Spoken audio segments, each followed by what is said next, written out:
할머니, 혹시 피아노를 치실 줄 아시나요? 아니, 청소하는 할머니가 피아노는 무슨. 시간 없으니까 저리 비켜요. 잠시만요, 여사님. 오늘은 제게 아주 특별한 날입니다. 괜찮으시다면 저를 위해 한 곡 부탁드려도 되겠습니까? 그 젊은 본부장 김지환 씨의 목소리였습니다. 그의 따뜻한 눈빛 앞에서 나는 차마 거절할 수가 없었습니다. 하지만 이 손으로 수십 년간 걸레와 세제를 만지며 투박해지고 주름진 이 손으로 내가 과연 다시 피아노를 칠 수 있을까? 두려움과 망설임 속에서 아주 작은 목소리가 새어나왔습니다. 이 늙은 손으로 제가 감히 연주를 해도 될까요? 허락이 떨어지자 등 떠밀리듯 피아노 의자에 앉았습니다. 허름한 청소복 차림에 제가 피아노 앞에 앉자 수군거림과 웃음소리가 들렸습니다. 그래요. 이게 지금의 내 모습입니다. 호텔 구석을 청소하는 이름 없는 늙은이일 뿐이지요. 그러나 제가 건반에 손을 얹고 첫 음을 내자 장내는 순식간에 조용해졌습니다. 어쩌다 내가 이 수많은 사람들 앞에서 25년 만에 다시 피아노 앞에 앉게 되었을까?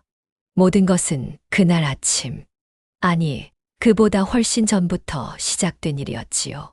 그날은 유난히 하늘이 흐렸습니다. 연말을 앞둔 부산의 호텔 아도니스는 화려한 장식과 흥겨운 캐롤로 들떠 있었지만 창밖으로는 차가운 겨울비가 내리고 있었지요. 오늘따라 바닷바람이 더 매섭게 느껴졌습니다. 호텔은 새로 부임하는 김지환 본부장의 취임식 준비로 아침부터 분주했습니다. 저 역시 묵묵히 로비 구석구석을 쓸고 닦으며 그저 오늘의 소임이나 무사히 마치기를 바랄 뿐이었습니다. 그때 복도 저편에서 최서연 팀장의 날카로운 목소리가 들려왔습니다. 또 그 어린 아이 박소현이를 혼내고 있는 모양이었습니다. 입사한 지 반년이 넘었다는데 아직 일이 손에 익지 않은 건지 아니면 최 팀장이 유독 그 아이에게 모질게 구는 건지 아무튼 소현이는 매일같이 저렇게 혼나고 눈물 짓는 것이 일상이었습니다. 언젠가 그 아이가 VIP 고객 근처에서 음료수 쟁반을 엎질러 크게 혼나고 직원 휴게실 구석에서 홀로 울고 있을 때 저도 모르게 다가가 말을 건넨 적이 있었지요. 아가씨, 괜찮아요. 처음엔 다 실수하고 그래요. 나도 처음엔 매일 혼났어요. 금방 익숙해질 거예요. 진심이었습니다. 비록 제가 혼났던 처음은 이런 곳이 아닌 아주 다른 세상이었지만 말입니다. 그 후로 소현이는 제게 유난히 살갑게 굴었습니다. 쉬는 시간이면 다가와 따뜻한 차를 건네기도 하고 남는 빵이라며 제 주머니에 찔러 넣어주기도 했지요. 그 작은 온정이 고된 하루를 버티게 하는 힘이 되기도 했습니다.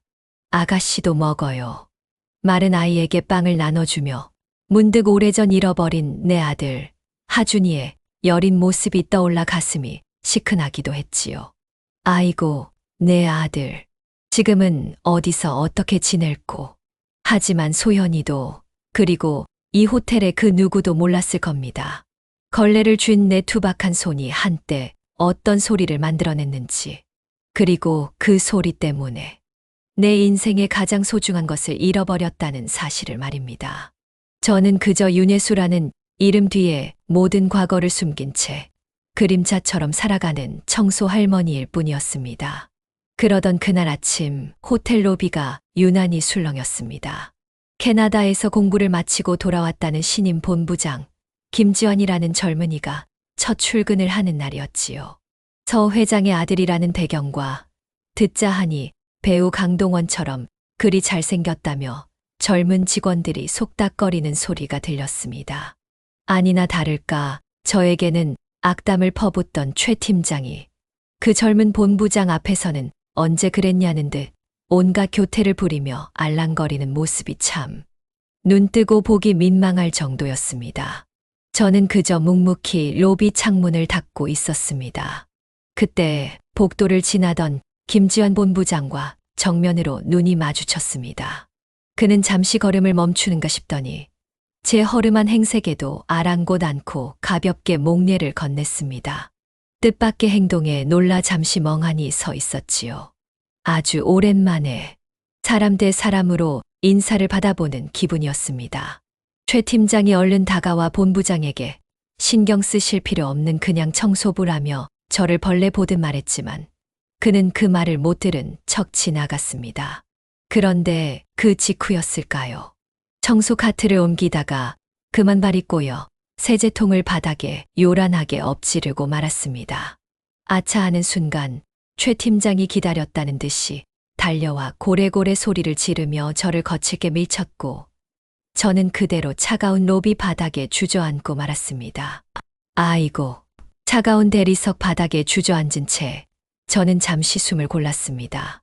욱신거리는 무릎보다 사람들의 시선이 더 아프게 느껴졌지요. 그런데 그때였습니다. 지금 이게 무슨 상황입니까? 낮고 단호한 목소리. 조금 전 제게 목례를 건넸던 김지환 본부장이었습니다. 그는 어느새 제 앞에 다가와 불쾌한 표정으로 최서연 팀장을 바라보고 있었습니다. 최 팀장은 당황한 기색이 역력했지요. 아, 본부장님. 저 청소 할머니가 자꾸 실수를 해서요. 이 호텔 품격에 맞지 않게 행동을 하니 주의를 좀 준 것뿐입니다. 주의를 주는 방식에도 품격이 필요합니다. 그리고 넘어진 분을 앞에 두고 그렇게 말씀하시는 것 또한 호텔의 품격을 해치는 행동입니다. 그는 최 팀장의 변명을 차갑게 끊어내고는 제게 허리를 숙여 손을 내밀었습니다. 여사님, 괜찮으십니까? 많이 다치신 건 아니죠? 저는 그의 손을 잡고 힘겹게 일어섰습니다. 괜찮다고 신경 쓰지 않으셔도 된다고 겨우 대답했지요. 그는 제 더러워진 옷깃을 잠시 바라보더니 나지막이 말했습니다. 혹시라도 다치셨다면 꼭 말씀해 주세요. 저는 호텔 아도니스에서 일하는 모든 분들이 소중하다고 생각합니다. 그 말에 그 진심 어린 눈빛에 저는 그저 작게 고개를 숙일 뿐이었습니다. 수십 년 만에 처음으로 누군가에게서 받아보는 따뜻한 존중이었습니다. 그 일이 있고 얼마 지나지 않아 이번에는 박소현 아이가 또 실수를 한 모양이었습니다. 취임식에 사용할 프로그램을 잘못 정리했는지 최 팀장의 고함 소리가 또다시 복도에 울려 퍼졌습니다. 박소연, 너 정말 왜 이래? 내가 몇 번을 말해. 이런 식으로 일할 거면 당장 그만둬. 소현이는 금방이라도 울음을 터뜨리듯 얼굴이 빨개져 고개를 숙이고 있었습니다. 저 모습이 꼭 예전의 나 같아서 마음이 쓰였지요. 그때 또다시 김지환 본부장의 목소리가 들렸습니다. 무슨 일입니까? 최 팀장님. 아, 본부장님. 박소연 씨가 계속 실수를 해서요. 이런 식이면 호텔 이미지만 떨어뜨릴 것 같아 주의를 주고 있었습니다. 괜찮습니다. 누구나 실수는 할 수 있는 법이니까요. 더구나 신입 사원이라면 서투른 게 당연하지 않습니까? 박소연 씨, 이건 제가 잠깐 볼 테니 너무 자책하지 마세요. 대신 다음번엔 같은 실수 반복하지 않도록 노력하면 됩니다. 그 젊은 본부장은 소현이에게도 똑같이 따뜻하게 대했습니다. 그의 말에는 사람을 편안하게 하는 힘이 있는 듯 했습니다. 소현이도 그의 격려에 용기를 얻었는지 다시 힘을 내 프로그램을 정리하기 시작했습니다. 저는 그 모습을 멀찍이서 지켜보며 생각했습니다. 저 청년 참 괜찮은 사람이구나. 회장 아들이라 거만할 줄 알았는데 오히려 누구에게나 겸손하고 따뜻하구나. 아주 잠깐, 아주 희미하게 내 아들 하준이가 저렇게 자랐으면 어땠을까 하는 부질없는 생각을 스치기도 했습니다. 시간은 흘러 어느덧 본부장 취임식 시간이 다가왔습니다.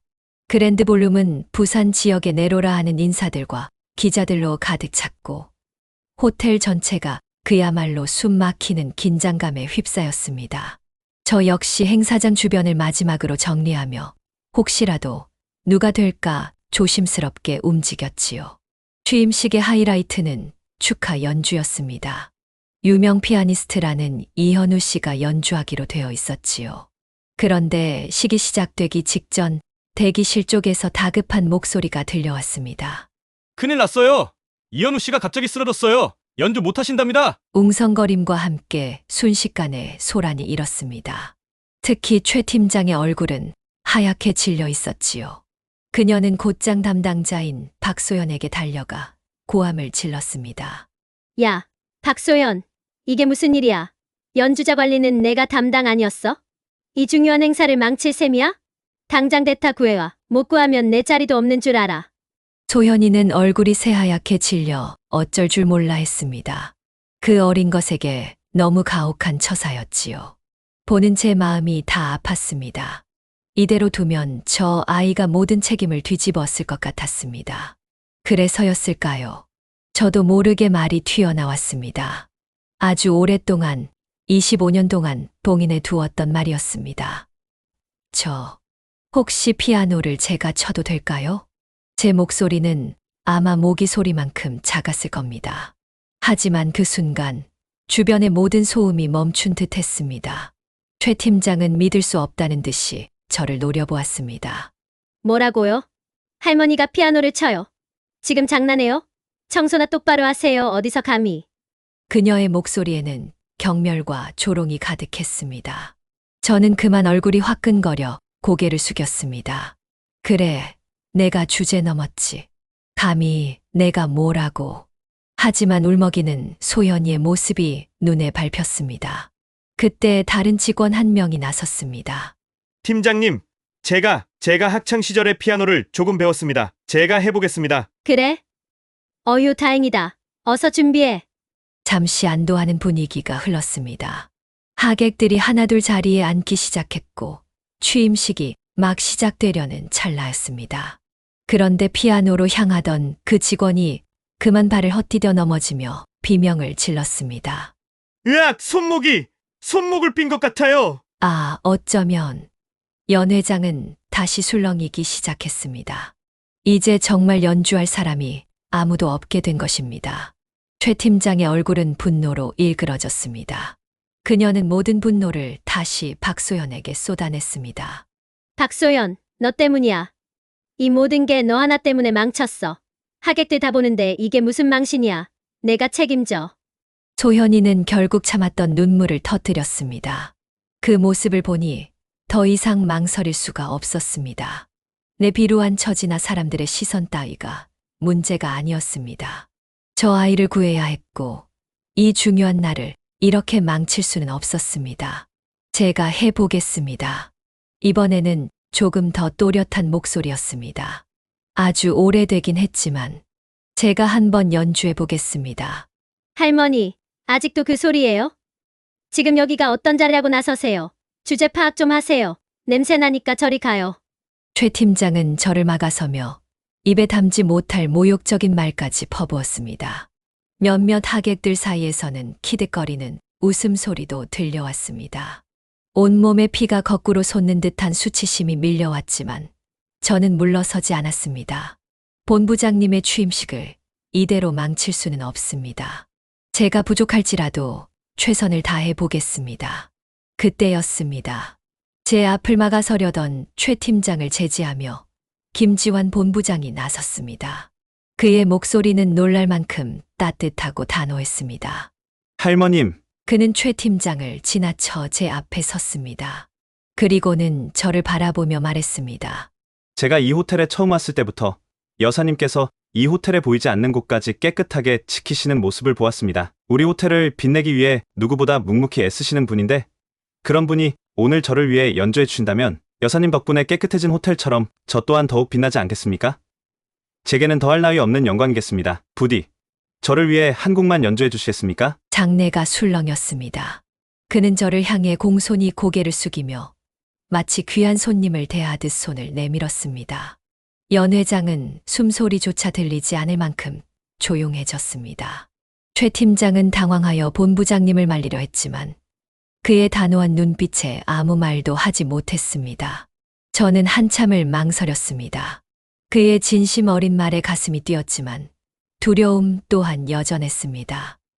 정말 괜찮으시겠습니까? 죄송합니다. 이런 누추한 몰골로 제가 괜히 나섰나 봅니다. 저는 그저 박소현 씨와 본부장님께서 저 같은 청소부에게도 따뜻하게 대해 주셔서 행사가 중단되어서는 안 되겠다고 생각했을 뿐입니다. 네, 여사님, 제 취임식이니 제가 선택하겠습니다. 그의 미소에는 조금의 거짓도 없어 보였습니다. 그의 따뜻한 말과 눈빛이 꽁꽁 얼어붙었던 제 마음의 벽을 허무는 듯 했습니다. 그래, 어쩌면 어쩌면 이것이 내가 다시 세상으로 나갈 수 있는 마지막 기회일지도 몰라. 저는 25년 동안 피아노를 쳐본 적이 없습니다. 하지만 본부장님을 위해서라면 제가 해보겠습니다. 저는 천천히 그가 내민 손을 잡고 일어섰습니다. 그리고 피아노를 향해 걸어갔습니다. 낡은 청소 유니폼 차림의 재걸음거리는 아마 불안하게 휘청거렸을지도 모릅니다. 하객들의 시선이 제 등 뒤에 따갑게 꽂혔습니다. 누군가는 여전히 비웃음을 참고 있었고, 누군가는 걱정스러운 한숨을 내쉬었지요. 피아노 의자에 조심스레 앉았습니다. 매끄러운 나무의 감촉, 그리고 눈앞에 펼쳐진 흑백의 건반들. 아, 얼마 만인가 제 손을 내려다보았습니다. 한때는 세상을 울리는 피아노 선율을 만들어냈던 내 손. 하지만 이제는 거칠고 주름진 영락없는 늙은이의 손이었습니다. 이 손으로 과연 그때처럼 연주할 수 있을까? 손끝이 가늘게 떨려왔습니다. 꽤 오랜 시간 저는 건반 위에 손가락을 올리지 못했습니다. 숨소리는 고르지 않았고 눈앞은 흐릿했습니다. 과거의 영광과 현재의 비루함, 아들을 잃은 슬픔과 죄책감, 그리고 알 수 없는 기대감이 뒤엉켜 저를 짓눌렀습니다. 괜찮으십니까? 정스러운 본부장의 목소리가 들렸습니다. 저는 고개를 끄덕이며 작은 목소리로 답했습니다. 걱정하지 마세요. 제가 할 수 있는 한 최선을 다해보겠습니다. 그리고 저는 깊게 숨을 들이쉬었습니다. 그동안 억눌러왔던 모든 감정들을 25년 동안 묻어두었던 나의 삶을 건반 위에 쏟아낼 시간이었습니다. 떨리는 손을 천천히 건반 위에 올렸습니다. 첫 음이 울려 퍼졌습니다. 조심스럽고 여리게 시작된 소리였지만 그 음은 연회장의 모든 소음을 잠재우는 힘이 있었습니다. 장내는 마치 시간이 멈춘 것처럼 조용해졌습니다. 제 손끝에서 흘러나오는 선율은 처음에는 망설이는 듯했지만 이내 기억을 되찾은 듯 점점 더 또렷하고 강렬해졌습니다. 그것은 단순한 멜로디가 아니었습니다. 제 안에 응축되어 있던 슬픔, 후회, 그리고 기다림. 잃어버린 아들 하준이를 향한 사무치는 그리움이었습니다. 하객들은 숨을 멈추고 제 손끝을 응시했습니다. 키득거리던 웃음소리는 사라진 지 오래였고 최 팀장조차 굳은 표정으로 저를 바라보고 있었습니다. 그 누구도 예상하지 못했던 연주였을 겁니다.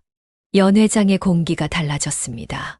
제 거칠고 주름진 손가락이 언제 그랬냐는 듯 건반 위를 나비처럼 날아다니기 시작했습니다. 스스로도 믿기지 않았습니다. 25년 동안 잊고 살았던 감각이었습니다. 손가락 마디마디에 건반 하나하나에 제 삶의 이야기가 제 눈물이 스며드는 것 같았습니다. 저게 청소부 할머니 맞나요? 이런 연주를 어떻게? 저 눈물이 왜 나는 거죠? 웅성거리는 소리가 희미하게 들려왔습니다. 고개를 들어보니 눈물을 훔치는 사람들이 보였습니다. 박소현 아이도 그리고 피아노 옆에 서서 저를 지켜보던 김지환 본부장도 눈가가 붉어져 있었습니다. 그의 눈에는 단순한 감동 이상의 어떤 깊은 그리움 같은 것이 서려 있는 듯 했습니다. 마치 오래전 잃어버린 무언가를 찾은 듯한 표정이었지요. 연주가 절정에 달했을 때 제 눈에서도 뜨거운 것이 흘러내렸습니다. 뺨을 타고 흐르는 눈물을 느꼈지만 연주를 멈출 수는 없었습니다. 오히려 슬픔은 더 깊은 선율이 되어 연회장을 가득 채웠습니다. 창밖으로 보이는 겨울 바다의 넘실거림이 마치 제 연주에 맞춰 춤을 추는 것 같았습니다. 이것은 단순한 음악이 아니었습니다. 이것은 나의 인생, 나의 회한, 나의 사랑이었습니다. 25년의 침묵을 깨고 마침내 세상에 다시 울려 퍼지는 나의 이야기였습니다. 건반 위에서 마지막 음을 향해 손가락이 움직였습니다. 마지막 화음이 그랜드 볼룸의 높은 천장으로 울려 퍼지고 저는 천천히 건반에서 손을 떼었습니다. 온몸의 기력이 다 빠져나간 듯 숨을 몰아쉬었습니다. 순간 연회장은 물을 끼얹은 듯 조용했습니다. 아무 소리도 들리지 않았습니다. 시간이 멈춘 것 같았습니다. 제가 망친 걸까요? 너무 오랜만에 잡은 피아노가 제 멋대로 감정을 토해내 버린 걸까요? 불안감이 엄습하는 순간 브라보! 누군가의 외침을 시작으로 엄청난 박수 소리가 터져 나왔습니다. 고개를 들어보니 믿을 수 없는 광경이 펼쳐지고 있었습니다. 모든 하객들이 자리에서 일어나 저를 향해 박수를 치고 있었습니다. 눈물을 훔치는 사람, 넋을 잃고 저를 바라보는 사람, 서로 무어라 속삭이며 놀라움을 금치 못하는 사람들, 조금 전까지 저를 비웃고 의심하던 그 눈빛들은 온데간데 없었습니다. 이것이 정말 나를 향한 박수란 말인가? 그때 김지환 본부장이 제 곁으로 다가왔습니다. 그는 제 앞에 서서 떨리는 제 손을 부드럽게 감싸 주었습니다. 정말 감사합니다. 여사님 덕분에 오늘이 제 인생에서 더욱 특별하고 의미 있는 날이 되었습니다. 그의 목소리에는 깊은 감동이 서려 있었습니다. 저는 여전히 어리둥절한 채 그저 고개를 숙이며 작게 대답했습니다. 저야말로 감사합니다. 이렇게 중요한 날에 저 같은 사람이 연주할 기회를 주셨어. 제 말이 끝나기가 무섭게 더 큰 박수와 환호성이 터져 나왔습니다. 하지만 그 순간에도 저는 알지 못했습니다. 이 모든 것이 앞으로 제게 닥쳐올 거대한 운명의 시작에 불과하다는 사실을 말입니다. 박수 소리가 점차 잦아들자 제 머릿속에는 연주하는 동안 희미하게 떠올랐던 과거의 기억들이 파노라마처럼 펼쳐지기 시작했습니다. 25년 전 그래요. 그때의 저는 지금과는 전혀 다른 사람이었지요. 세계적인 피아니스트 윤예수. 사람들은 저를 건반 위의 여신이라 불렀고 제 연주회는 언제나 매진 사례였습니다. 제 삶은 오직 피아노 그리고 무대 위의 갈채를 위해 존재했습니다. 그렇기에 남편과의 결혼 생활도 순탄치 못했지요. 피아노밖에 모르는 아내, 엄마 노릇도 제대로 못하는 여자, 결국 우리는 헤어졌고 저는 어린 아들 하준이를 홀로 키우게 되었습니다. 제 분신 같은 피아노와 제 목숨 같은 아들 사이에서 저는 늘 위태로운 줄타기를 해야 했습니다. 연습실과 공연장을 오가는 바쁜 일정 속에서 하준이는 늘 뒷전이 되기 일쑤였지요. 엄마, 오늘 놀이터 가기로 했잖아. 같이 놀아줘. 미안해, 하준아. 엄마 이번 연주회만 끝나면 꼭 같이 놀자. 정말 약속할게. 늘 같은 변명, 지키지 못할 약속들이었습니다. 그리고 운명의 그날이 왔습니다. 제 마지막 연주회가 되어버린 그날도 오늘처럼 차가운 겨울비가 내리고 있었지요. 무대 뒤에서 엄마를 기다리던 6살 하준이는 제 옷자락을 붙잡고 물었습니다. 엄마, 오늘 연주 끝나면 정말 나랑 놀아줄 거지? 산타 할아버지 선물도 같이 뜯어볼 거지? 그럼, 우리 아들. 엄마, 꼭 약속 지킬게. 하지만 무대 위에 쏟아지는 조명과 열광적인 박수 소리에 취해 저는 또다시 하준이와의 약속을 잊고 말았습니다.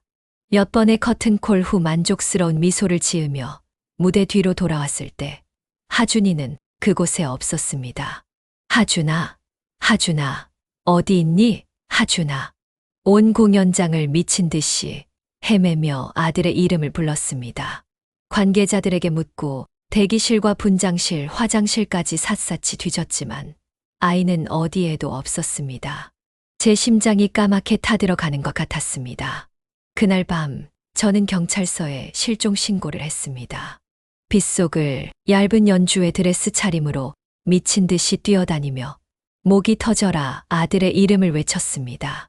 하준아, 어디 있니? 엄마가 잘못했어. 돌아와, 하준아. 하지만 하준이는 돌아오지 않았습니다.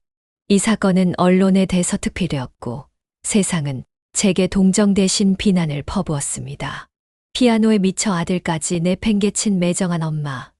자기 성공이 자식보다 중요했던 여자. 그 손가락질 속에서 저는 무너져 내렸습니다. 저는 모든 것을 내려놓았습니다.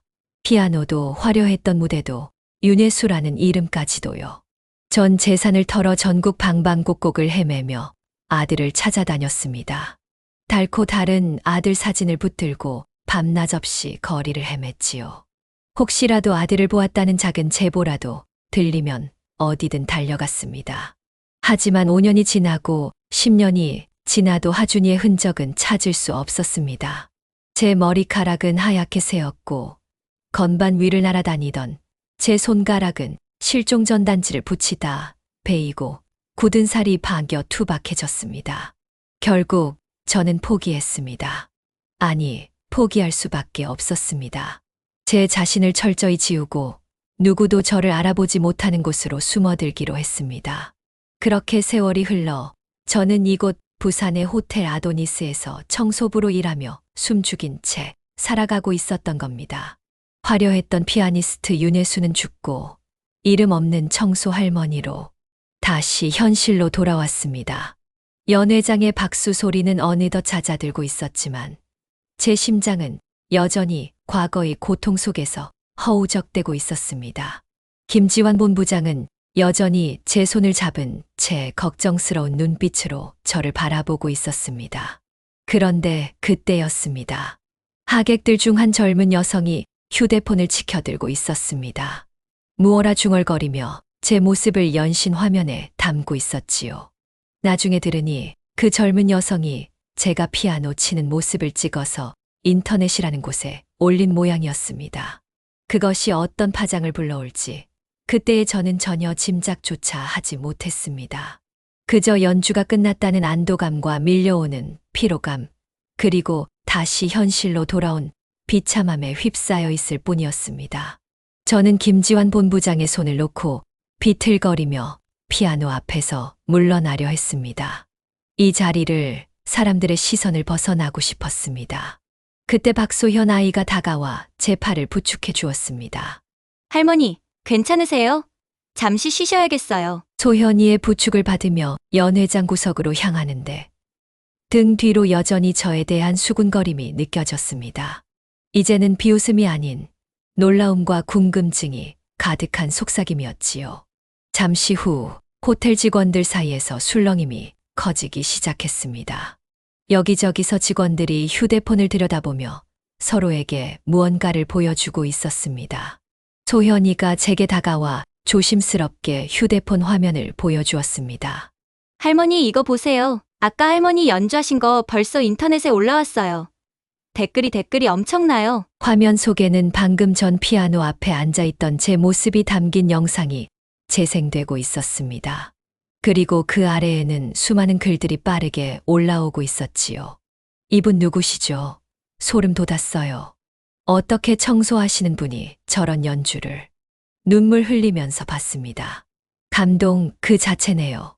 혹시 예전에 활동하셨던 피아니스트 윤예수 선생님 아니신가요? 윤예수 제 이름 석자가 보였습니다. 누군가 저를 알아본 것입니다. 심장이 철렁 내려앉았습니다. 아니야, 아닐 거야.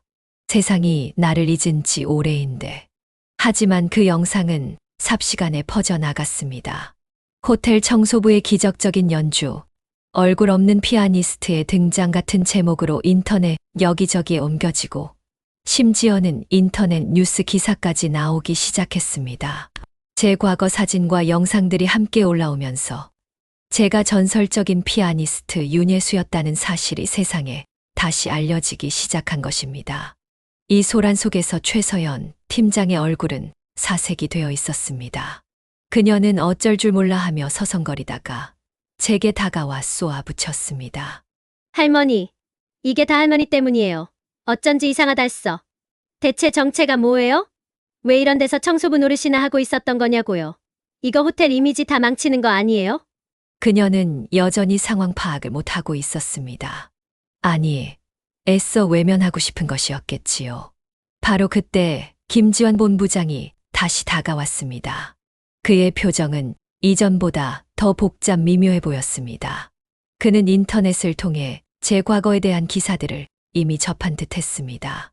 최 팀장님, 그만하십시오. 지금 그런 말씀을 하실 때가 아닙니다. 그리고 이건 우리 호텔 이미지를 망치는 일이 아니라 오히려 우리가 자랑스러워해야 할 일입니다. 그는 단호하게 최 팀장을 제지하고는 저를 바라보며 말했습니다. 그의 눈빛에는 놀라움과 존경심, 그리고 무언가 알 수 없는 깊은 감정이 담겨 있었습니다. 여사님 아니, 윤혜수 선생님, 정말 대단하십니다. 이런 엄청난 재능을 숨기고 계셨다니 믿을 수가 없습니다. 저는 아무 말도 할 수 없었습니다. 그저 고개를 숙인 채 제 정체가 드러났다는 사실에 대한 두려움과 혼란스러움에 빠져 있었습니다. 왜 하필 지금일까? 왜 이렇게 다시 세상에 알려지게 된 걸까? 김지환 본부장은 잠시 저를 바라보다가 조심스럽게 다시 입을 열었습니다. 그의 목소리는 이전보다 더 낮고 진지하게 가라앉아 있었습니다.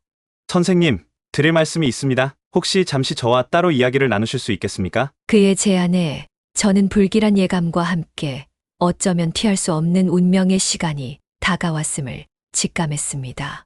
하지만 거절할 수는 없었습니다. 저는 말없이 고개를 끄덕였습니다. 그를 따라 호텔의 조용한 스카이 라운지로 향하는 동안 제 머릿속은 수만 가지 생각으로 복잡했습니다. 그는 대체 내게 무슨 말을 하려는 걸까? 나의 과거를 알게 된 그는 나를 어떻게 대하려는 걸까? 그리고 왜 그의 눈빛은 나를 볼 때마다 그토록 아련하게 흔들리는 것일까? 라운지에 마주 앉자 그는 잠시 창밖에 겨울 바다를 바라보았습니다. 그리고는 천천히 아주 어려운 이야기를 꺼내듯 입을 열었습니다. 선생님의 연주를 듣고 또 인터넷에서 선생님의 과거 이야기를 접하면서 이상하게도 제 마음속에 어떤 파문이 일었습니다. 사실 저는 아주 어린 시절의 기억이 거의 없습니다. 사고로 인해 기억을 잃었다고만 들었습니다. 그의 고백에 제 심장이 다시 한번 크게 내려앉았습니다. 설마 아니겠지. 아닐 거야. 그런데 선생님의 연주를 듣는 동안 아주 희미하게 어떤 익숙한 느낌, 아련한 슬픔 같은 것이 느껴졌습니다. 그리고 선생님께서 25년 전에 아드님을 잃어버리셨다는 이야기를 들었을 때 제 잃어버린 기억과 너무나 많은 것이 겹쳐서 혹시 선생님 아드님은 그때 나이가 몇 살이었습니까? 그의 떨리는 목소리가 제 귀를 파고들었습니다. 저는 차마 입을 열 수가 없었습니다. 혹시나 하는 기대와 아니어야 한다는 절망감이 뒤섞여 숨이 막혔습니다. 6살이었습니다. 아주 작고 귀여운 아이였지요. 제 목소리가 형편없이 떨려 나왔습니다. 그의 눈동자가 크게 흔들렸습니다. 6살 저도 딱 그 무렵의 기억부터 없습니다. 어렴풋이 떠오르는 건 뭔가 굉장히 배가 고팠던 느낌, 그리고 시끄러운 음악 소리가 들리는 건물 밖에서 길을 잃고 헤매던 기억, 그리고 밝은 불빛과 함께 정신을 잃었던 것 같습니다. 깨어나 보니 병원이었고 다리를 심하게 다쳐 한동안 걷지 못했습니다. 그때 지금의 아버지, 서 회장님께서 저를 거두어 주셨고 치료를 위해 캐나다로 데려가셨지요. 그 후로 과거의 기억은 거의 떠오르지 않았습니다. 캐나다 다친 다리 6살 제 머릿속이 하얗게 비는 것 같았습니다. 아니야, 세상에 이런 우연이 있을 리 없어 애써 부정하려 했지만 심장은 주체할 수 없이 요동치고 있었습니다. 그는 무언가를 떠올리려는 듯 잠시 말을 멈추고는 자신의 목에 걸린 펜던트를 만지작거렸습니다. 그런데 이상하게도 이 로켓 목걸이만은 항상 제게 남아 있었습니다. 아버님께서 말씀하시길 이건 사고 전에 제가 가지고 있던 유일한 물건이라더군요. 무슨 의미가 있는지는 저도 모릅니다만 그가 로켓을 풀어 제게 내밀었습니다. 작고 낡은 반쪽짜리 하트 모양의 로켓, 그걸 본 순간 제 숨이 멎었습니다. 떨리는 손으로 제 옷깃 속에 감춰두었던 또 다른 반쪽짜리 로켓을 꺼냈습니다. 제 것 역시 25년의 세월 동안 단 하루도 몸에서 뗀 적이 없었지요. 제가 제 아들 하준이에게 주었던 세상에 단 하나뿐인 엄마와 아들의 증표였습니다. 제 손 위에 놓인 2개의 반쪽짜리 로켓. 김지환 본부장이 내민 로켓과 제 로켓을 천천히 맞추어 보았습니다. 덜컥 소리를 내며 2개의 로켓은 한치의 오차도 없이 완벽한 하트 모양으로 하나가 되었습니다. 그 순간 그의 눈이 믿을 수 없다는 듯 크게 뜨였습니다. 그의 입술이 파르르 떨렸습니다. 저 목걸이는 그럼 제가 여사님이 잃어버렸던 그는 말을 채 잇지 못했습니다. 저 역시 온몸이 돌처럼 굳어 아무 말도 할 수 없었습니다. 눈앞이 빙빙 돌고 귀가 먹먹했습니다. 이게 꿈인가 생시인가? 하지만 아직이었습니다. 마지막 확인이 필요했습니다. 제발. 혹시 본부장님 가슴에 작은 점 하나 있지 않아요? 콩알만한 크기의 조금 독특한 모양의 점 말입니다. 제 목소리가 갈라져 나왔습니다. 그는 잠시 당황한 듯 저를 바라보더니 이내 무언가 깨달은 사람처럼 급하게 자신의 셔츠 단추를 풀기 시작했습니다. 그의 떨리는 손길이 멈춘 곳, 그의 왼쪽 가슴팍에는 제가 기억하는 제 아들 하준이의 몸에 있던 그 독특한 모양의 점이 25년의 세월이 흘렀음에도 불구하고 선명하게 자리 잡고 있었습니다. 모든 것이 맞아떨어졌습니다. 하준아? 제 입에서 터져 나온 이름. 25년 동안 목 놓아 부르고 싶었던 그 이름. 하준이 맞지? 내 아들 하준이 맞구나. 하준아. 내 아들 하준아. 저는 저도 모르게 자리에서 일어나 그에게 달려갔습니다. 눈물이 비 오듯 쏟아졌습니다. 그 역시 눈물을 참지 못하고 저를 와락 끌어안았습니다. 엄마? 정말 엄마가 맞나요? 엄마! 우리는 서로의 이름을 부르며 한참을 그렇게 부둥켜 안고 울었습니다. 25년 만의 재회. 기적 같은 순간이었습니다. 하지만 기쁨과 동시에 잃어버린 세월에 대한 슬픔과 회한이 파도처럼 밀려왔습니다. 내가 널 얼마나 찾아다녔는지 아니? 하준아, 내가 널 잃어버린 그 나쁜 엄마다. 널 지키지 못하고 피아노에 미쳐서 너 하나 제대로 돌보지 못한 천하의 못된 이 어미 용서해다오. 아니에요. 엄마 아니에요. 왜 이제야 왜 이렇게 늦게야 만난 거예요? 제가 얼마나. 아들은 말을 잇지 못하고 제 어깨에 얼굴을 묻은 채 흐느꼈습니다. 저 역시 아들의 등을 토닥이며 하염없이 눈물만 흘렸습니다. 세상에 어떤 말로 이 감정을 표현할 수 있을까요? 그때 조용히 다가오는 발걸음 소리가 들렸습니다. 서 회장님이었습니다. 그는 멀찍이 서서 저희 모자의 재회를 착잡한 표정으로 지켜보고 있었습니다. 아들이 먼저 그를 발견하고 물었습니다. 아버님 혹시 제가 잃어버린 기억이 어머니와 관련된 거라는 걸 알고 계셨습니까? 서 회장님은 깊은 한숨을 내쉬며 천천히 고개를 끄덕였습니다. 민수야, 아니, 하준아, 미안하다. 나는 네가 사고를 당한 그날부터 네가 누군가에게 아주 소중한 아들이었다는 것을 짐작하고 있었다. 하지만 널 치료하고 또 내 아들로 삼아 키우면서 혹시라도 네 과거가 드러나 너를 잃게 될까 봐 두려웠다. 그래서 너의 친어머니를 찾아줄 생각을 감히 하지 못했다. 여사님 정말 죄송합니다. 저 때문에 25년이라는 긴 세월을 정말 면목이 없습니다. 회장님의 진심 어린 사과에 저는 천천히 고개를 저었습니다. 지난 세월에 대한 원망이 왜 없었겠습니까? 하지만 지금 제 눈앞에는 잃어버렸던 내 아들이 이렇게 훌륭하고 반듯하게 자라서 있습니다. 그것만으로도 저는 모든 것을 용서할 수 있었습니다. 아니에요, 회장님. 회장님이 아니셨다면 우리 하준이 아니 지완 씨가 어떻게 되었을지 모르는 일입니다. 아이를 거두어 치료해 주시고 이렇게 멋지게 키워주신 것만으로도 저는 평생 감사하며 살 겁니다. 그러니 너무 자책하지 마세요. 다만 이제라도 이렇게 제 아들을 다시 만나게 해주셔서 정말 감사합니다. 제 말에 서 회장님은 더욱 고개를 숙였고 아들 지완이는 복잡한 표정으로 저와 회장님을 번갈아 바라보았습니다. 그렇게 우리의 길고 길었던 25년의 헤어짐은 눈물과 용서 그리고 감사 속에서 비로소 다시 이어지고 있었습니다. 그날 밤이었을까요? 아니면 다음 날이었을까요? 시간 감각조차 잊은 채 아들과 함께 있었습니다. 아들은 저를 위해 호텔 스위트룸을 마련해 주었습니다. 평생 청소만 하던 제가 이런 호사를 누려도 되나 싶었지만 아들의 성의를 거절할 수는 없었지요. 우리는 그곳에서 밤이 깊도록 혹은 동이 트도록 이야기를 나누었습니다. 잃어버린 25년의 시간을 메우려는 듯이 말입니다.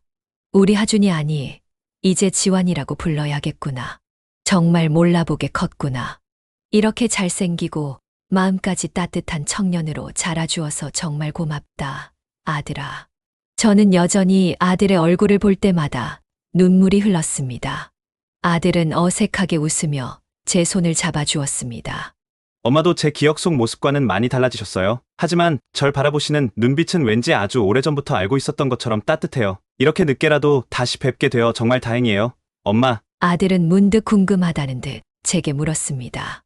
그런데 엄마 왜 그동안 다시 피아노를 치지 않으셨어요? 어제 연주를 듣고 정말 온몸에 소름이 돋았어요. 그런 재능을 어떻게 숨기고 그리고 왜 호텔에서 청소 일을 하고 계셨던 거예요? 아들의 질문에 저는 잠시 창밖에 어두운 바다를 바라보았습니다. 그리고 천천히 아주 힘겹게 입을 열었습니다. 내게 피아노는 내 삶의 전부였단다. 하지만 동시에 너를 잃게 만든 이유이기도 했지. 내가 사라진 그날 이후로 나는 피아노 건반을 쳐다볼 수조차 없었어. 건반 위에 손을 올리면 너를 잃어버린 그 순간의 고통과 내 죄책감이 나를 짓눌렀으니까. 내 모든 것을 버리고 너를 찾는 데만 매달렸지만 결국 너를 찾지 못했을 때 나는 세상에서 나 자신을 지워버리기로 했단다. 피아니스트 윤예수는 죽었다고 그렇게 생각하며 살았지. 아무도 나를 알아보지 못하는 곳에서 그저 숨만 쉬며 살아가는 것. 그게 내가 선택한 벌이었단다. 제 이야기를 듣는 아들의 눈가가 다시 붉어졌습니다. 저는 그의 손을 잡고 말을 이었습니다. 그런데 그날 내가 내게 손을 내밀어 주었을 때, 넘어진 나를 일으켜주고 내 연주를 듣고 싶다고 말해 주었을 때 이상하게도 용기가 나더구나. 25년 동안 나를 올가매던 두려움이 아주 조금 사라지는 것 같았어. 내 진심이 얼어붙었던 내 마음을 녹인 거겠지. 아들은 제 말을 묵묵히 듣고 있었습니다. 그리고는 제 손을 더욱 힘주어 잡으며 말했습니다. 엄마 이제 다시 피아노를 치세요. 어제 엄마의 연주는 단순히 음악이 아니었어요. 그건 엄마의 삶 그 자체였고 듣는 모든 사람들의 마음을 울렸어요. 엄마의 음악은 세상을 더 아름답게 만들 수 있어요. 더 이상 슬픔 속에 가둬두지 마세요. 제가 곁에서 도울게요. 엄마가 다시 세상에서 가장 아름다운 음악을 연주할 수 있도록요. 아들의 진심 어린 격려에 가슴 깊은 곳에서 뜨거운 무언가가 벅차오르는 것을 느꼈습니다. 다시 피아노를 칠 수 있을까? 하준이와 함께라면 어쩌면 가능할지도 모르겠습니다. 그렇게 저와 아들이 잃어버린 시간을 되찾아가는 동안 호텔 안에서는 작은 변화가 일어나고 있었습니다. 저를 그토록 무시하고 괴롭혔던 최서연 팀장. 그녀는 이번 사건을 계기로 과거의 모든 만행들이 드러나 결국 호텔에서 해고되었다는 소식을 들었습니다. VIP 고객 앞에서 직원을 모욕하고 저 같은 약자를 하대했던 그녀의 행동들이 모두 기록으로 남아 있었던 모양입니다. 짐을 싸서 떠나는 그녀의 뒷모습을 보며 저는 속으로 생각했습니다. 당신 같은 사람이 이곳에 남아있는 것이야말로 호텔의 품격을 떨어뜨리는 일이었겠지요. 뿌린 대로 거둔다는 말이 틀리지 않았습니다. 그녀의 불행을 기뻐하지는 않았지만 정의는 살아있다는 사실에 작은 위안을 받았습니다. 그리고 저에게도 예상치 못한 변화가 찾아왔습니다. 아니, 어쩌면 예상했어야 할 당연한 일이었을지도 모르지요. 저를 그토록 따뜻하게 대해 주었던 박소현 아이에 대한 일이었습니다. 하루는 김지환 본부장이 저와 함께 있을 때 소현이를 불렀습니다.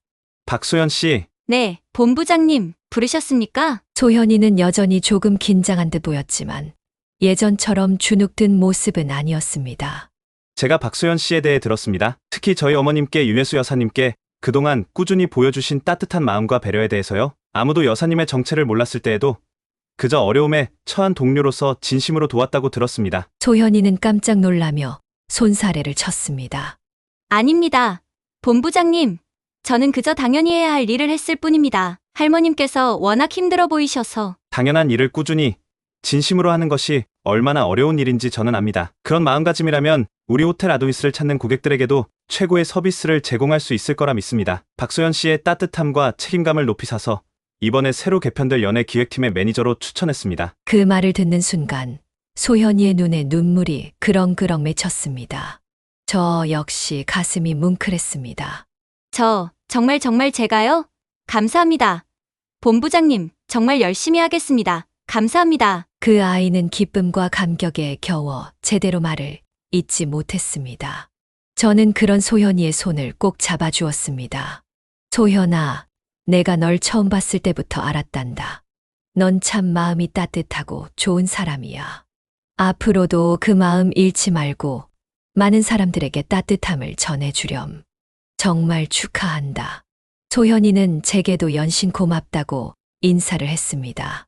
착한 마음이 보상받는 것을 보니 세상이 아직은 살만하다는 생각이 들었습니다. 그리고 아들 지환이가 참으로 공정하고 사람 볼 줄 아는 리더라는 생각에 마음이 든든했지요. 그 후 제 삶에도 많은 변화가 찾아왔습니다. 아들은 더 이상 제가 청소 일을 하는 것을 원치 않았습니다. 처음에는 한사코 괜찮다고 제가 할 수 있는 일이라고 버텼지만 아들의 간곡한 부탁을 이길 수는 없었지요. 저는 낡은 청소복을 벗고 아들이 마련해준 편안한 객실에서 지내게 되었습니다. 어색하고 과분하게 느껴졌지만 한편으로는 수십 년 만에 처음으로 누리는 평화였습니다. 아들은 매일 저를 찾아와 함께 시간을 보냈습니다. 우리는 호텔 근처 해운대 바닷가를 함께 걷기도 하고 조용한 레스토랑에서 식사를 하기도 했습니다. 그동안 나누지 못했던 25년의 세월을 조금씩 채워나갔습니다. 아들은 제가 피아니스트로 살았던 화려했던 시절의 이야기를 궁금해했고, 저는 아들이 캐나다에서 어떻게 자랐는지, 어떤 꿈을 꾸며 살아왔는지 귀 기울여 들었습니다. 어색함은 점차 사라지고 그 자리에는 늦게나마 피어난 따뜻한 모자 간의 정이 쌓여갔습니다. 서 회장님 역시 제게 진심으로 미안함과 고마움을 표현하며 저희 모자의 행복을 빌어주었습니다. 마음속 응어리가 완전히 사라졌다고는 할 수 없었지만 저는 그분께도 진심으로 감사하는 마음을 갖게 되었습니다. 무엇보다 제게 가장 큰 변화는 다시 음악과 함께하게 되었다는 것입니다. 아들은 제 방에 그랜드 피아노를 놓아주었습니다. 처음에는 그저 바라만 보았지만 조금씩 건반 위에 손을 올리는 시간이 늘어났습니다.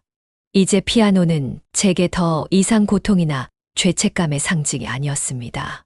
아들과 저를 다시 이어준 기적의 매개체이자 제 안의 상처를 치유하는 따뜻한 친구가 되어주었지요. 그러던 어느 날 아들이 제게 조심스럽게 제안을 했습니다. 엄마, 호텔에서 작은 음악회를 열어보는 건 어때요? 엄마를 위한 자리를 만들고 싶어요. 아주 편안하고 따뜻한 분위기 속에서 엄마가 다시 세상 사람들에게 엄마의 음악을 들려주는 거예요. 저는 망설였습니다. 취임식에서의 연주는 어쩌다 보니 하게 된 돌발적인 상황이었지만 이렇게 공식적인 자리를 다시 갖는다는 것은 아직 두려움이 앞섰습니다. 글쎄다, 아들아, 내가 다시 사람들 앞에서 연주할 수 있을까? 아직은 자신이 없구나. 괜찮아요. 엄마, 제가 옆에 있을게요. 그리고 이제 엄마는 혼자가 아니잖아요. 엄마의 음악을 기다리는 사람들이 많아요. 무엇보다 제가 엄마의 첫 번째 관객이 되어 드릴게요. 아들의 따뜻한 격려와 지지에 저는 조금씩 용기를 내기 시작했습니다. 아들은 제 방에 그랜드 피아노를 가져다 주었습니다. 저는 아주 오랜만에 아무런 부담 없이 건반 위에 손을 올려보았습니다. 처음에는 서툴렀지만 조금씩 손가락이 기억을 되찾아가는 것을 느꼈습니다.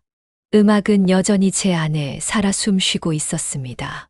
저는 아들을 위해, 그리고 저 자신을 위해 다시 한번 피아노 앞에 서기로 결심했습니다. 며칠 뒤 호텔에서는 저를 위한 작은 음악회가 열렸습니다. 그랜드 볼룸이 아닌 바다가 보이는 아담한 연회장이었습니다. 초대된 손님들은 저와 아들의 지인들, 그리고 제 사연을 듣고 응원을 보내준 몇몇 분들이었습니다. 연회 기획팀 매니저가 된 박소현 아이가 분주하게 움직이며 행사를 돕고 있었습니다. 저는 아들이 선물해준 고운 빛깔의 드레스를 입고 거울 앞에 섰습니다. 주름진 얼굴과 흰 머리는 그대로였지만 눈빛만은 예전의 피아니스트 윤예수로 돌아가 있는 듯 했습니다. 무대로 향하기 전 아들이 제 손을 꼭 잡아주었습니다. 엄마, 오늘의 연주도 제게 큰 선물이 될 겁니다. 저는 아들의 손을 마주 잡고 말없이 고개를 끄덕였습니다. 그리고 천천히 연회장 안으로 걸어 들어갔습니다. 따뜻하고 기대에 찬 박수가 저를 맞이했습니다. 저는 피아노 앞에 앉아 천천히 숨을 골랐습니다. 이번에는 두렵지 않았습니다. 오히려 가슴 벅찬 설렘과 감사함이 밀려왔습니다. 저는 천천히 건반 위로 손을 올렸습니다. 그리고 저의 새로운 시작을 알리는 첫 음을 연주하기 시작했습니다. 그날 연주했던 곡은 제가 25년 전 마지막 무대에서 연주했던 곡이었습니다. 하지만 이번 연주에는 더 이상 슬픔과 후회만이 담겨 있지 않았습니다. 그 안에는 잃어버린 시간을 되찾은 기쁨, 아들과 함께할 미래에 대한 희망, 그리고 저를 다시 세상으로 이끌어준 모든 이들에 대한 감사가 녹아 있었습니다. 눈물이 흘렀지만 그것은 더 이상 고통의 눈물이 아니었습니다. 치유와 감사의 눈물이었습니다. 연주를 듣는 사람들의 눈가도 촉촉이 젖어 있었습니다. 제 아들 지환이는 가장 앞자리에서 저를 바라보며 따뜻한 미소를 짓고 있었습니다. 그의 눈빛 속에서 저는 무한한 사랑과 지지를 느꼈습니다. 마지막 음이 부드럽게 사라지고 연회장은 잠시 아름다운 정적에 휩싸였습니다. 그리고 곧이어 그 어떤 때보다 뜨겁고 진심 어린 박수갈채가 쏟아졌습니다. 저는 자리에서 일어나 저를 향해 미소 짓는 아들과 관객들을 바라보며 제 인생의 두 번째 막이 비로소 올랐음을 느꼈습니다. 음악회가 끝나고 많은 분들이 제게 다가와 따뜻한 격려와 위로의 말씀을 건네주었습니다. 제 연주가 자신들에게도 큰 감동과 위안을 주었다는 말에 저는 오히려 제가 더 큰 선물을 받은 기분이었습니다. 연예 매니저로서 행사를 깔끔하게 마무리한 박소연 아이는 제게 예쁜 꽃다발을 안겨주며 환하게 웃었습니다. 그 아이의 앞날도 저 꽃처럼 활짝 피어나기를 진심으로 바랐습니다. 모든 손님들이 돌아가고 연회장에는 아들과 저, 그리고 창밖에 밤바다만이 남았습니다. 아들은 아무 말 없이 다가와 제 어깨를 가만히 감싸주었습니다. 정말 최고였어요, 엄마. 세상에서 가장 아름다운 연주였어요. 아들의 낮은 목소리에 담긴 진심이 그 어떤 찬사보다 제 마음을 깊이 울렸습니다. 우리는 한동안 말없이 서로에게 기댄 채 창밖의 파도 소리에 귀를 기울였습니다. 25년이라는 긴 세월의 아픔이 마치 저 밤바다에 씻겨 내려가는 것 같았습니다. 그날 이후 제 삶은 정말로 달라졌습니다. 더 이상 어둡고 차가운 골방에 저 자신을 가두지 않았습니다.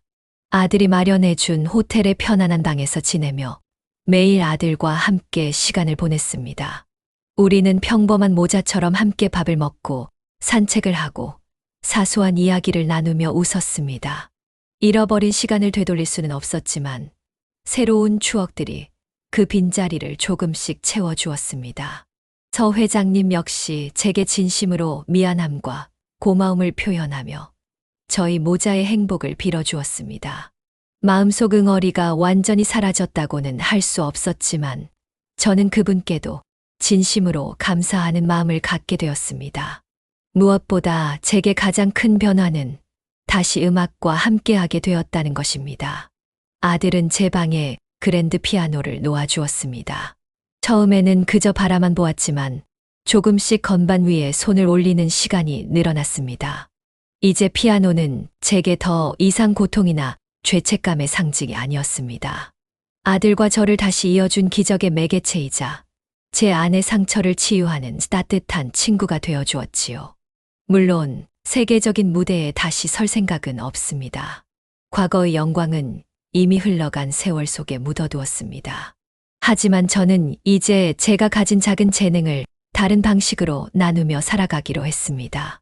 가끔 호텔 로비에서 손님들을 위해 피아노를 연주하기도 하고 아들의 도움을 받아 음악을 배우고 싶어 하는 아이들을 위한 작은 재능 기부 활동도 시작했습니다. 아이들의 초롱초롱한 눈망울을 보며 피아노를 가르쳐주는 시간은 제게 또 다른 행복과 삶의 의미를 깨닫게 해주었습니다. 돌이켜보면 제 인생은 참으로 기구했습니다. 모든 것을 가졌다고 생각했을 때 모든 것을 잃었고 모든 것을 포기했다고 생각했을 때 가장 소중한 것을 되찾았으니 말입니다. 하지만 그 모든 시련의 시간들이 있었기에 지금의 평온함이 더욱 값지고 감사하게 느껴지는 것이겠지요. 저는 이제 호텔 아도니스에서 저를 청소 할머니로 기억하는 사람은 거의 없습니다. 하지만 저는 제가 청소부로 일했던 그 시간들을 결코 잊지 않을 것입니다. 그 시간 동안 제가 겪었던 서름과 외로움, 그리고 그 속에서 피어났던 작은 친절과 온정들을 말입니다. 저는 가끔 로비에서 밝게 웃으며 손님들을 대하는 박소연 아이를 봅니다. 이제는 제법 능숙한 매니저가 다 되었더군요. 그 아이를 볼 때마다 생각합니다. 세상에는 눈에 보이지 않는 곳에서 묵묵히 자신의 일을 하며 세상을 따뜻하게 만드는 사람들이 참 많다는 것을요. 우리가 그들의 노고를 조금만 더 헤아리고 존중해 준다면 우리의 삶은 지금보다 훨씬 더 아름다워지지 않을까요? 그리고 저 착하고 예쁜 소현이가 언젠가 내 며느리가 되면 참 좋겠다는 생각도 아주 가끔 슬쩍 해본답니다. 우리 지환이도 저 아이를 보는 눈빛이 예사롭지 않은 것 같거든요. 오늘 저는 제법 긴 제 이야기를 들려드렸습니다. 제 이야기가 여러분께 작은 위로나마 되었기를 바랍니다. 인생이란 예측할 수 없는 파도와 같아서 때로는 우리를 절망의 나락으로 떨어뜨리기도 하지만 또 어느 순간에는 가장 빛나는 기적을 선물하기도 한 것 같습니다. 그러니 지금 혹시 힘든 시간을 보내고 계신 분이 있다면 부디 희망을 잃지 마시기를. 당신의 삶에도 언젠가는 저처럼 눈부신 재회의 순간 혹은 새로운 시작의 순간이 찾아올지 모르니까요. 저는 오늘도 감사합니다. 제 곁을 든든하게 지켜주는 아들이 있어서, 그리고 제 음악을 통해 누군가에게 작은 위안이라도 줄 수 있어서 말입니다. 창밖으로 보이는 부산의 겨울 바다는 여전히 푸르고 제 마음은 더없이 평온합니다. 지금까지 제 이야기를 들어주셔서 정말 감사합니다.